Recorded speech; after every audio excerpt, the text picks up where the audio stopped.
am not ashamed of the gospel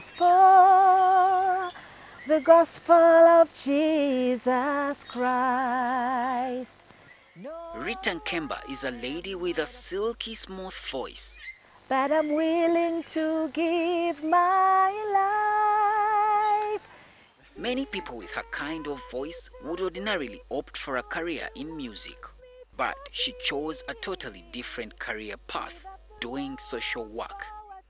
Nkemba is the founder and proprietor of Dwelling Places Uganda, an NGO that rehabilitates street children.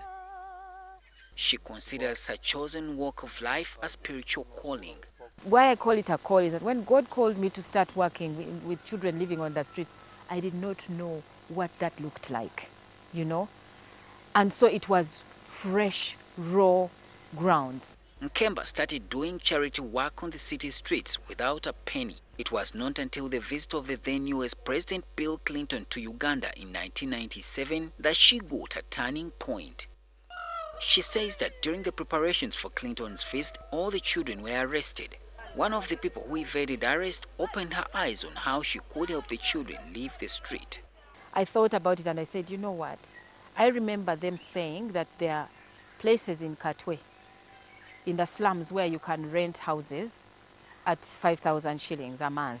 I paid for that money. Then I gave him the balance and I told him, you go find a way to get the people from the police. I didn't go myself. Nkemba thought it was done, but it was just the beginning.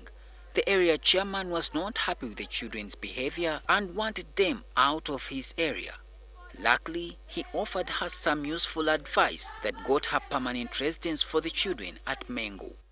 19 of the children grew from her home. She says her husband and church were very supportive of the initiative.